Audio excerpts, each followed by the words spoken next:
Hi everybody, I hope everybody is doing well today. Sending you a lot of love, sending you a lot of light, sending you a lot of non-toxic positivity. Like Elmer's glue, non-toxic and sticks to you. Where did that little corny joke come from? I'm telling you, the mind of an ENFP. I don't even know, like, where I get this stuff. It is just like, I don't know. Do not judge me. So this has officially become a thing, this whole drive around with me situation. Why not? It's a perfect opportunity for us to chat, because I always wanted to post, like bonus content for whoever, you don't have to watch it. Some people like to watch it, some people don't. But chats, lightning chats about anything really. Today I want to talk about healing and bullshit in regards to dating that we don't need to be dealing with, and some tricks that our mind can have on us. But yeah, the thing is, I'm one of those people where, well, I think a lot of people are like this, but the car has always been like the car is I could have music on and I start thinking about my entire life while I'm driving. So I'm like, why not share it with you guys? But very quickly, while I start driving, just to let you know where the hell I am. I live in Punta Cana, Dominican Republic. For those of you that are just, wandering on here. Because not everybody that comes across this video has ever been on my channel in the first place. Do not kill me, guy. Oh no, it's because he has a manual stick shift car, because it looked like it was reversing, but he was just switching gears. I live in Punta Cana, Dominican Republic. This is not Punta Cana, but this is right outside of Punta Cana. This is a place called Bávaro. It's like 20 minutes away.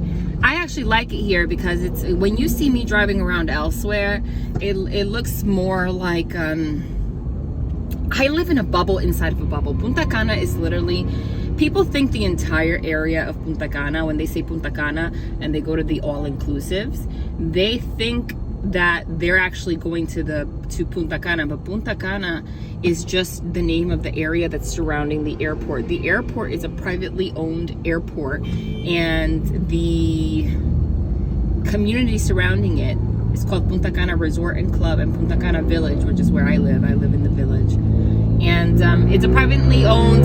That is loud, sir. Privately owned airport, so that's what it's called. But when you drive outside, you drive to Bávaro, that's where the resorts are. This is Bávaro too, but this is like the city center of Bávaro. But I like it here because it's more like authentic. Like, this is what the Dominican Republic is really like. Like where I live, it's a more pricey area, compared to the rest of the country, because it's kind of crazy. Because in other parts of the country, you can get like a 3-bedroom house for like $500 a month. Meanwhile, where I'm living, it's like New York City, New Jersey prices, which I'm used to anyway. But it's safer and stuff. If I didn't have a child, I would live somewhere else. The only reason I stay there is because the American school is there. Gas is expensive. I don't want to be driving around 100 times every day back and forth from school. It's just more convenient. But it is a very like touristy area. A lot of, where things are more expensive. Everything's tourist prices and stuff like that. And it's more quiet, etc. But listen, honey, gotta save money. I'm not loaded. I have a lot of bills, and I'm by myself, and I'm a single mother. And I know a lot of you guys can, relate to that to some degree, especially these days. The food's freaking expensive. Everything's expensive. This year I took a real big hit, not to be telling you my personal life, but seriously, because like, I don't know, everything. And it goes, I think the whole world though, everything just creeped up on us, right? But anyway, I drive the 20 minutes to come out here because everything is like half the price. Like the supermarkets are cheaper. If I want to buy, even the nail salons, like I don't know why I'm sharing all this, but this might as well be like, half spirituality, half shit talk, half let's just, get to know each other. It's a vibe, we get to vibe together on a real level. I love having a relationship with you guys like that. But literally, like if you get your nails done around here, this is an example. Let's say around me where I live, and this is actual numbers, getting, let's say, a full set of acrylic nails, you'll pay 55 USD, right? Which for me, that's what it costs in New Jersey. So that's not a change. However, why would you spend more money if you don't have to? If you come do your nails over here in Bávaro, there's a very nice salon that I used to go to. I kid you not, a full set was $12. You understand what I'm saying? So there's some things around here that I didn't know. I've been here for a year and I'm starting to catch on now, there are other places that are even cheaper, but it's like the hood, and I'm not doing all that. Like, this is not an unsafe area. It's just more like, this is like the real Dominican Republic. I'm not saying that where I live is not the real Dominican Republic, but it is a bubble. It is a bubble. I gotta be honest. It is a bubble, 100%. Not a lot of locals. You don't see a lot of locals around where I live. Of course, most of the people are Dominican, but like I said, it's a bubble. You don't see like the general population there. There's a lot of people from like Europe and stuff that live there too. It's a bubble. It's a bubble. And a lot of Airbnbs around there, like people that come for vacation, like just a totally different zone. Anyway, not that I just wasted your time talking for 7 minutes about shit, but that's what these talks are for, right? These talks are just for everything. So I want to talk about healing, okay? Do you know that we can go through something called toxic healing? I was thinking about that a lot while I was driving today, and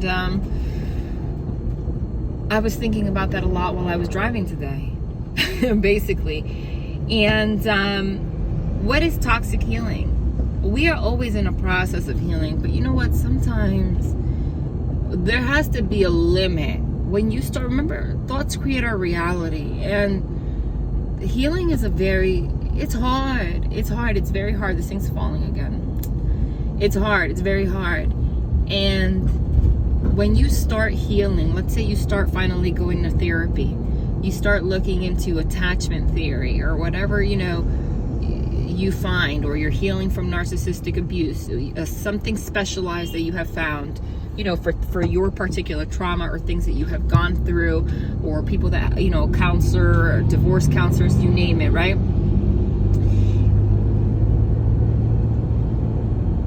Everybody has their own journey that they're going through. Do not get discouraged. Do not get discouraged when you're in the process, because 99% of the time when you start a healing journey, the beginning is worse than you've ever been, for the most part, okay?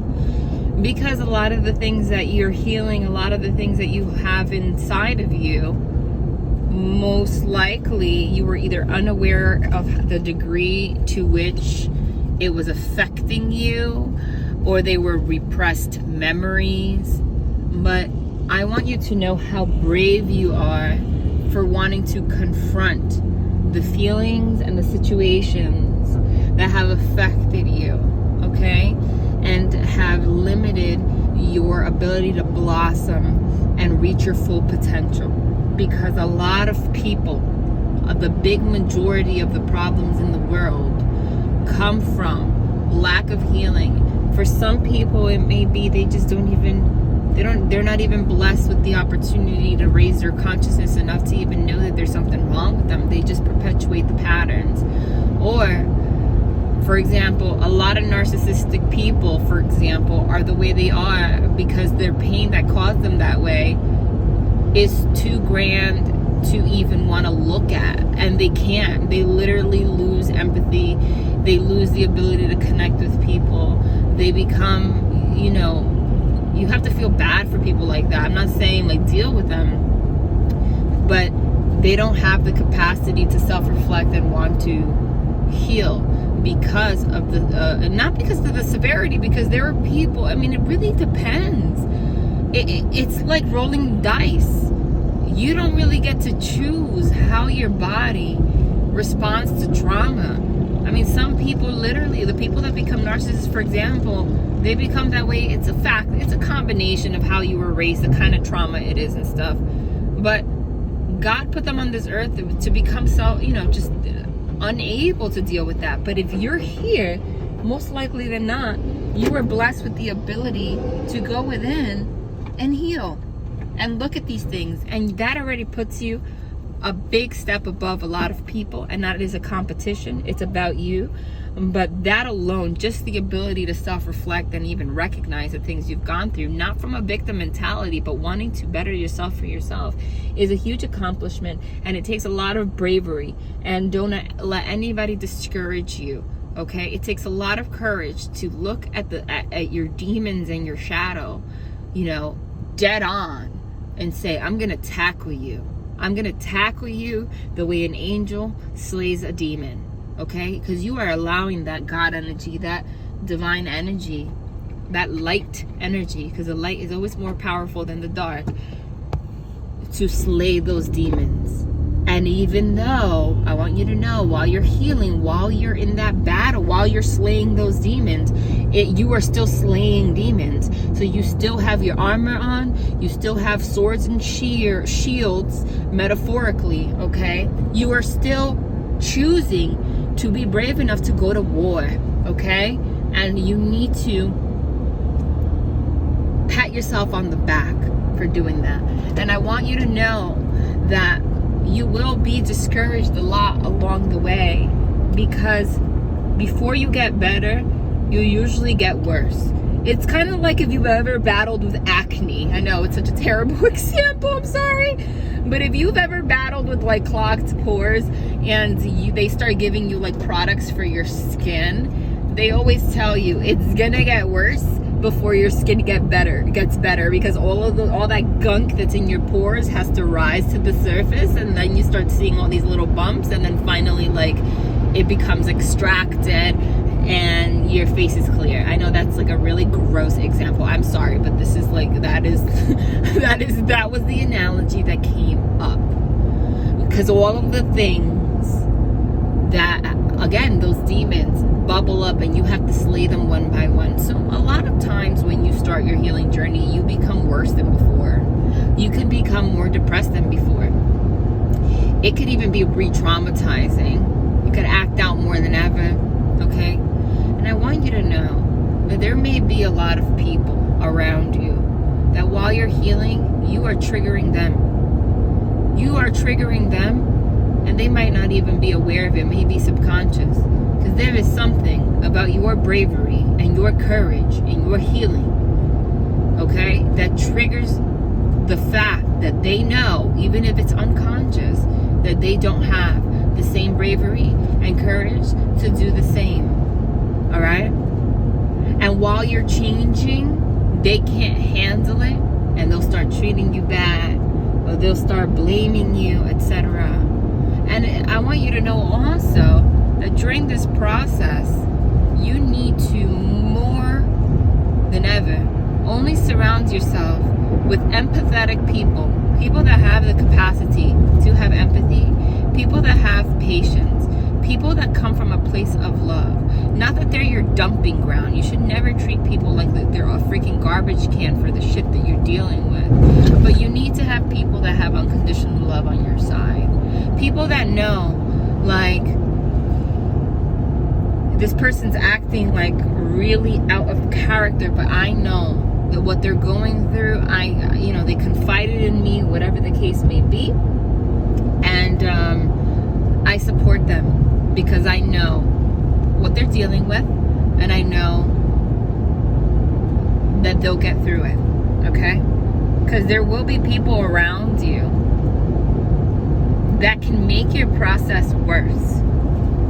Because let's say you start your healing journey and it starts to bring up a lot of pain, and then you start acting out, you have bursts of anger and stuff. If you have somebody around you that they are the kind of, they're also toxic in a way, and they keep blocking you every time you give into fear. And it's always the people that drive like Porsches and like luxury vehicles that want to drive 100 miles per hour. This guy was riding my ass. I don't know why, but I just find a correlation. It's always the same people. Like why? I don't know why. Because we all have the capability to speed, right? But I noticed that. Oh, rest in peace. That was a dead dog, and half his body was ripped apart. Oh my God, I didn't want to see that. Oh, poor baby. Rest in peace. Oh my God, that's heartbreaking. Oh my gosh, I hate to see things like that. So you can't have people around you that are going to make you feel like that are going to weaponize, okay, basically your shadow or your reactions, or what you really need is a support system, a solid support system, somebody that has your back, somebody that supports you no matter what. If you act out of character, someone that knows how to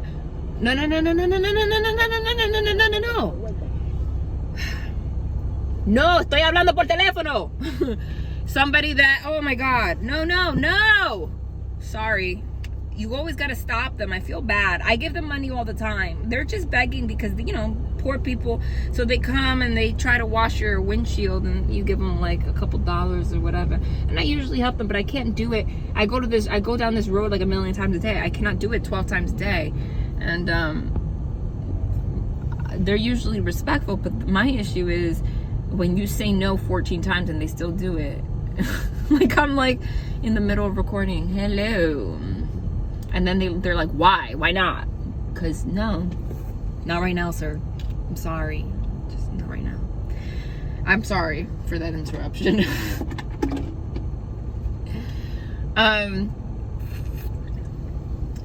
So yeah, there are people that may weaponize what you're going through. Make you feel like a demon because you're battling demons. They'll focus on the demons that you're exposing instead of who you are on the inside. And I want you to recognize the difference. I want you to not be around people that carry a lot of shame within themselves, because people that shame others carry shame. And if you're dealing with trauma, most likely than not, there's always a correlation between trauma and shame. There's no way around it. No matter what the trauma, there's always a correlation between trauma and shame. So I want you to know, and I recently dealt with this too.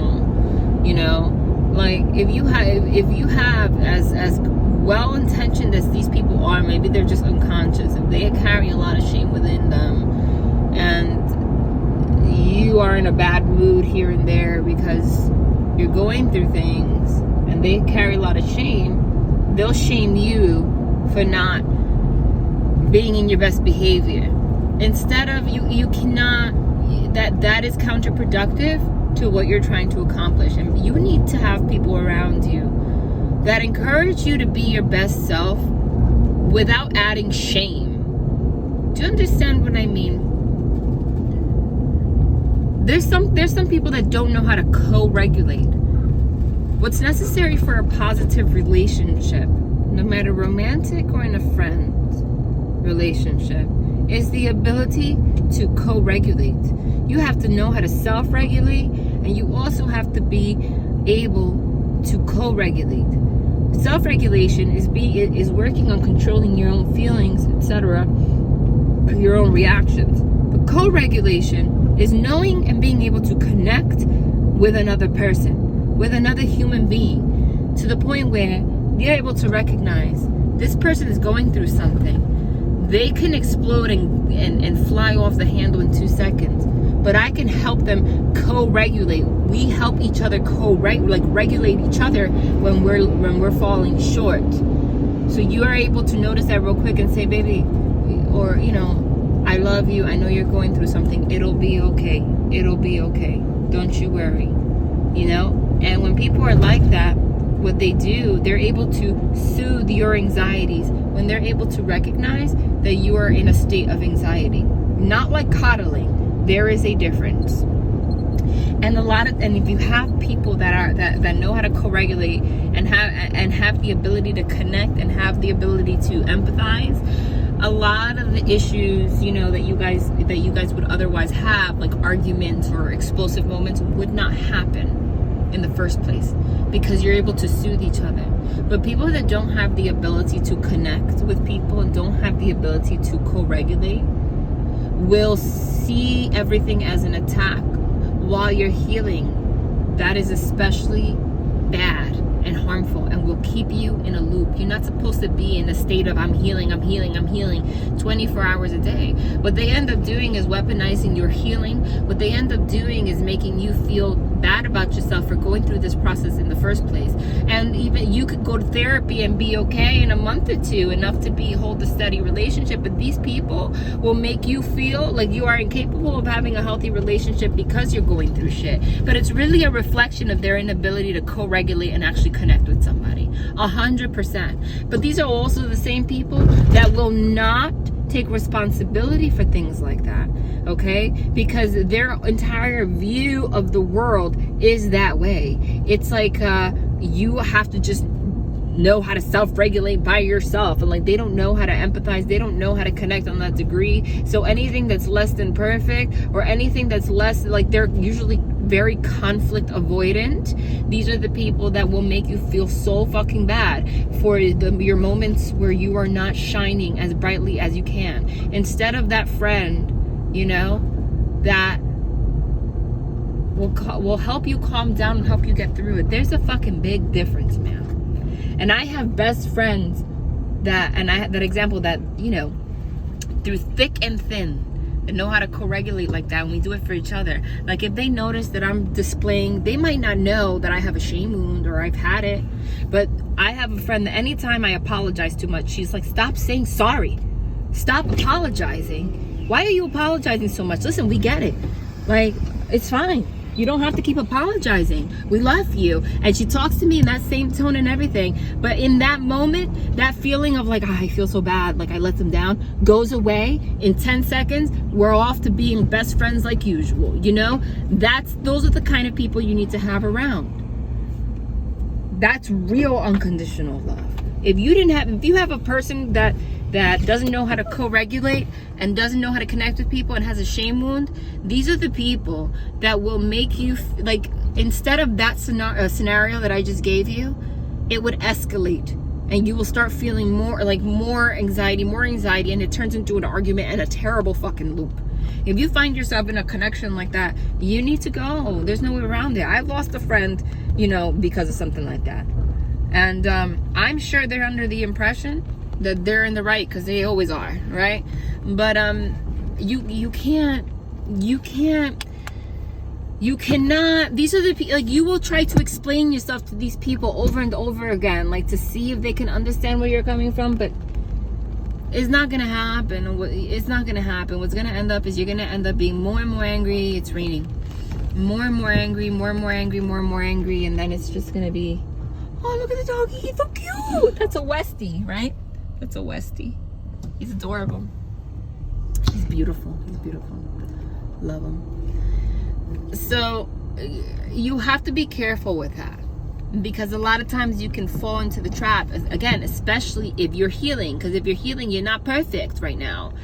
And these kind of people will keep you in a loop where you are unable to move forward, honey, because while you're trying to heal something, you get stuck in the cycle of healing. Like, you always feel like, damn, I gotta keep healing, damn, I have so much to heal, damn, and you start feeling bad about yourself. No. And then you go to therapy like, oh, I did this, I did that, and you know, you could legit have a reason to talk to the therapist about something you're struggling with, but I'm telling you that you probably wouldn't struggle that much if the other person was more supportive. It is a two-way street. I want you to know that. I want you to know that. If you connect with the right person that has a secure attachment, okay, and is supportive and can empathize with you, etc., right? A lot of times when you're in your healing journey, you will realize, you will have an epiphany that what you're healing is not so bad. And you know what happens? You know what happens? They reinforce. They don't reinforce the dark side of your healing. They reinforce the positive side of your healing. And then you magically start to realize that you don't have these issues anymore. That you don't, let's say you have an anger issue, that it goes away. And over time, we learn through conditioning and reinforcement, it starts to become a pattern that you're at ease because this person helps you co-regulate, and then it just becomes your norm. And then all of a sudden you're like, you feel successful for your healing. But as long as you have people around you that are literally reinforcing the idea that you have a shadow, you are not going to go anywhere. I want you to know the importance of having the right people around you, okay? And a lot of times people like this, what they're actually doing is recreating their own trauma, and you don't even realize it. I spoke about that, I think, in the live on members. These are usually people, no shame in the game, but you know, they're recreating their own mommy or daddy wounds, and they don't realize it. And unless they become conscious one way or another, which they won't by you trying to bring it to their attention, it has to be something that happens on their own. They will never see it, but they recreate these situations at your expense, and they bring out your toxicity in order to recreate scenarios of their trauma. For example, if they have a mommy wound because of a mother that used to berate them, that was narcissistic, that yelled and criticized them a lot, that abandoned them when they needed help, etc., this person most likely is going to be very hard on others, very hard on themselves, is not going to be able to co-regulate or connect with people. Probably have a perfectionist mentality because they have a lot of shame and carry that inside, right? And then what happens is you don't even realize that they subconsciously do things and exhibit behaviors that they start to get to know you, right? So they get to know your triggers, and it might be subconscious, and it might not actually be malicious. When they're 100%, when they get to the point where they're on the narcissism spectrum, you know that it starts in the same place. It starts with the same wounds, but some people get on the narcissistic spectrum and some people don't. Meaning, if it gets to the full-blown narcissistic spectrum, they are aware that they're doing this, but there's a group of people that are not aware that they're doing this. They are not aware that they're doing this, but they still do it. So they will start to get to know you, right? They will start to get to know you, and they will start to pick up. I'm telling you, it could be completely subconscious. They will start to pick up on what triggers certain behaviors in you. It could be kind of like reactive abuse, all right? Honestly. Reactive abuse is when they behave in certain ways that they know will create a reaction in you. And then it's really hard because we have neural pathways in our brain. And what ends up being, they make people react in order to not feel their own shame. They regulate through other people. Do you understand? Narcissists also do this a lot. I hate to keep bringing it up, but not everybody, but not all, but also other people. So if they feel anger, they'll do something to make you angry and watch you explode, to then be like, you see, look at how you are. And then what happens is it makes them feel calm, because it makes them feel, you see, I am the sane one. I am the one that has it together. I am the one that's stable here. And then you know what happens in our brain? It's really fucked up, because we are animals and because we're conditioned and programmed. You start to associate you being reactive to somebody else being calm. Yeah. So you associate their positive reaction of calming down and being level-headed with you reacting, and then it becomes a cycle. And then it kind of becomes your personality trait even if you forget who you are. You could have been the calmest person ever, but you will notice that your body will start just being reactive in general, because your brain subconsciously starts to associate. Every time I react, they calm down. Every time I react, they're more mellow. For real, that happens. But anyway, a lot of people recreate their own traumas and you don't realize. So they will subconsciously pick up on cues on like what makes you act a certain way, like what kind of behaviors they have to do to make you react in a way that their mother acted, for example. So if you are with a secure person that didn't act like that, let's say your wound, everybody has triggers, especially people that went through things. So you might have a trigger. Let's say you had a father that treated you bad or whatever. You might have an abandonment wound, but if you have somebody that doesn't abandon, that doesn't act like that, that's loving, that has empathy, that understands and knows how to co-regulate, all of those abandonment triggers start to go away in combination with your healing. And then you become conditioned to be calm again. But if you have somebody that keeps triggering those wounds and reinforcing it, you're not going anywhere. So these people start to pick up on things that trigger those wounds that otherwise would not be triggered. And then let's say, and what they would do is, let's say their mother was reactive. They'll do things to make you reactive. And it's because they are trying to create a scenario where they can get their power back. And it's all subconscious. It's all in the mental. Like if they felt powerless as a child, and they have anger inside, even if they don't acknowledge it, it's very internal, very subconscious. Anger towards their parent for whatever reason. You know, they'll purposely trigger you to act ways that are similar to the parent to try to like fulfill a prophecy, like fulfill like a feeling of like I beat you, not like physically, you know, like I mastered you, like I'm getting back at you, or you know, or something like that. Like when I was little and you treated me like that, all I could do was lock myself in my room. But now I'm older and I can recreate these scenarios with somebody else, watch them act the same way, and now I'm in control. Now I could block you. Now I can abandon you. Now I can have control over you. And they don't realize they're doing it with you, but they don't realize that subconsciously they're doing it to their mother. Yup, that's what they're doing it to their mother in order to fill that fucking void, that pain that they have inside. Okay, you have to be aware of that. People do that, and then they're not even aware that that's what they're doing, and they will fucking perpetuate your healing and keep you in your shadow on purpose, because your shadow puts them in a position of power over the power they didn't have in the past, and they don't even realize that. So again, they will subconsciously do things that they know will trigger you to react a certain way. They start to get to know what makes you react in the way they want you to react, even if it's subconscious. I repeat, they might not even be conscious of this. They might genuinely believe their shit because it's reality, because there's something to show them in the outside world that they're not doing this subconsciously, because you're the one that's reacting after all. That's the truth. Because you're the one that's reacting after all. So why the hell would they believe that they're doing this?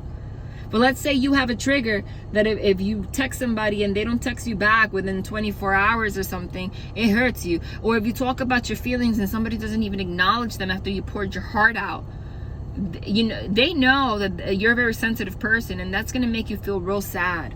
And because you have some kind of abandonment wound from child, that's going to start to bubble up to the surface, and you're going to become a monster that you otherwise would not become if you were just with somebody who respected those things and was loving and kind, that would never do that to you, would never ignore you pouring out your heart out and put you in these situations. But this person starts to recognize the things that trigger you. Let's say, so then they'll purposely detach in situations where after you poured your heart out. They might not even notice that they're doing it, though they will justify it. Well, I'm doing that because I don't really want to talk about this right now, right?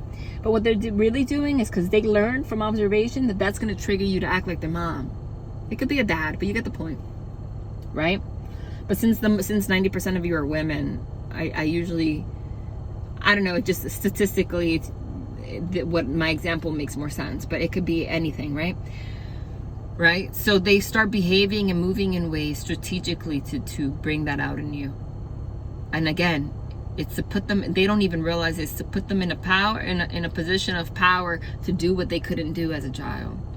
And if you're healing and you're with somebody that is making you feel like fucking shit and using your reactions as the cause, you are really, really, really, really defeating the purpose of all the brave and courageous work that you're doing. So don't ever put yourself in a position where somebody triggers you and makes you feel bad about yourself when you are the bravest fucking person on this planet. I want you to know that. Be strong and detach when you realize you have to, because you heal for yourself, you can't heal for other people. And if somebody can't meet you in that space of mutual respect, love, and co-regulation, okay, as much as you love them to death, you gotta go, because they will always make you feel bad for your shadow, and then you will always feel like you're not enough and you won't get what you deserve. All right, it will be worse than it needs to be. I had to put that was a long talk, but I'm home now. All right, love and light. Yeah, that's what I want to talk about. So let them go if you have to. Maybe they'll learn, maybe they won't. You got to accept that. You got to put yourself first. Love and light. I hope this helped somebody. That's why I do these talks.